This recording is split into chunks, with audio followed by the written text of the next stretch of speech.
Dictation गति 100 शब्द प्रति मिनट स्टार्ट।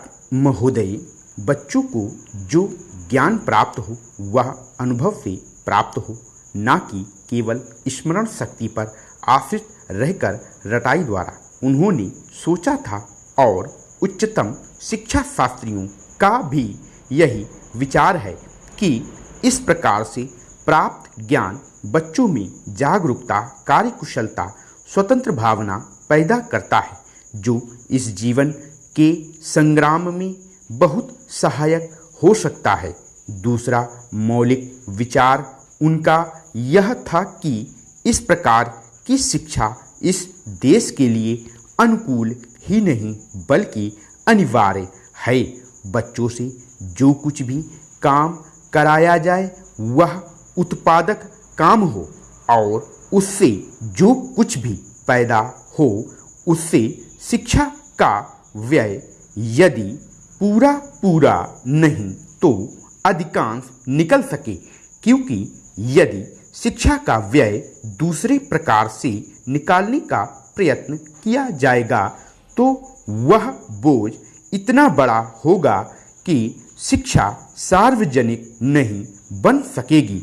पिछले वर्षों में जो कुछ भी विचार किया गया था या प्रयोग करके देखा गया, उससे जहाँ तक मैं समझता हूँ वही निष्कर्ष निकाला जा सकता है जो पहले सम्मेलन में हुई बहस से निकाला जा सकता था। हमारी शिक्षा शास्त्रियों ने इस पद्धति की अनुकूलता और श्रेष्ठता तो मान ली थी, पर उनकी दृष्टि में इसके द्वारा शिक्षा का व्यय निकालना असंभव ही नहीं, अनुचित भी था। प्रयोग से देखा गया है कि इस पद्धति की उपयोगिता है और इससे पूरा नहीं तो अधिकांश व्यय निकाला जा सकता है। यह मैं प्राथमिक और माध्यमिक शिक्षा के संबंध में कह रहा हूँ। उच्च कोटि की शिक्षा के संबंध में अभी प्रयोग नहीं के बराबर हुआ है, इसलिए उसके संबंध में अभी कुछ भी कहना संभव नहीं है। इतना होते हुए भी हम देखते हैं कि इस पद्धति को उतना प्रोत्साहन नहीं मिला और न इसका उतना प्रचार ही हुआ जितना होना चाहिए था और जितना स्वराज्य प्राप्ति के बाद हम कर सकते थे।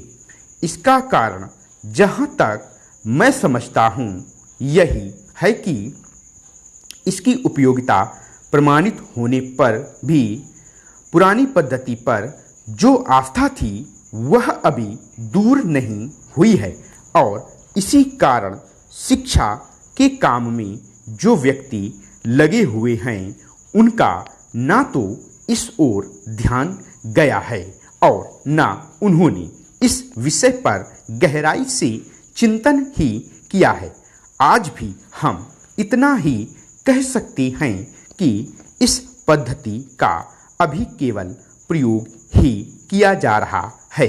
इसे राष्ट्रीय कार्यक्रम मानकर हमारी सरकार ने उसको चालू करने का निश्चय नहीं किया और क्रियात्मक रूप से कुछ करने की बात तो नहीं के बराबर ही है। उसका परिणाम यह हुआ है कि पुरानी पद्धति की संस्थाएं दिन प्रतिदिन बढ़ती जा रही हैं और शिक्षा पर सरकार जो कुछ भी व्यय कर सकती है या करना चाहती है उसका बहुत बड़ा अंश उस पद्धति को ही बनाए रखने में व्यय हो रहा है और इस पद्धति को बहुत कम प्रोत्साहन मिला है। मेरा अपना विश्वास है कि शिक्षा में मौलिक परिवर्तन अवश्य किया जाएगा। महोदय, बहुत बड़ा अंश अनुभव और लोगों की कही सुनी बातों से, देखे हुए दृश्यों से और कुल तथा समाज की परंपरा से प्राप्त होता है। सिनेमा इस सभी प्रकार के ज्ञान की प्राप्ति में सहायक हो सकता है, क्योंकि यह मनुष्य की दृश्य और श्रव्य अनुभूतियों के क्षेत्र को बहुत ही बढ़ा सकता है। यह एक साधारण सी बात है जिसे सभी जानते हैं कि केवल सुनी सुनाई बात की अपेक्षा हम पर देखे हुए दृश्य का प्रभाव अधिक पड़ता है, और हम यदि सिनेमा द्वारा किसी चीज को देख लेते हैं तो उसका उतना फल तो नहीं होता जितना स्वयं आंखों द्वारा देखने से मिलता है। उससे तो कहीं अधिक अमिट छाप किसी के सामने किसी दृश्य के वर्णन करने से पड़ती है। मन बहलाव के भी साधन कितने ही प्रकार के होते हैं। कुछ तो ऐसे हैं जो मन बहलाव के साथ साथ शिक्षाप्रद भी होते हैं और इसके विपरीत बुरी संस्कारों का साधन बन जाते हैं।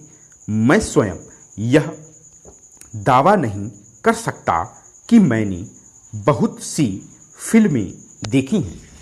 सच पूछिए तो मुझे बहुत कम फिल्में देखने का अवसर मिला है, पर मेरे पास जो खबरें पहुंचती हैं बहुतेरे विश्वसनीय भाइयों और बहनों द्वारा जो शिकायतें पहुंचाई जाती हैं उनसे मालूम होता है कि बहुतेरी फिल्में दूसरी कोटि की हैं जो शिक्षा अथवा मन बहलाव का साधन न बनकर बुरी वासनाओं को जागृत करती हैं, विशेषकर युवकों के चरित्र पर बुरा प्रभाव डालती हैं।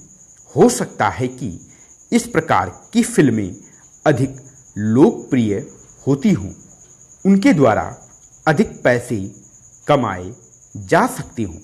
कुछ लोग यह कह सकते हैं कि फिल्म निर्माताओं का काम ऐसी फिल्मों को बनाना है जो लोकप्रिय हों, क्योंकि वे एक प्रकार की मांग को पूरा करती हैं।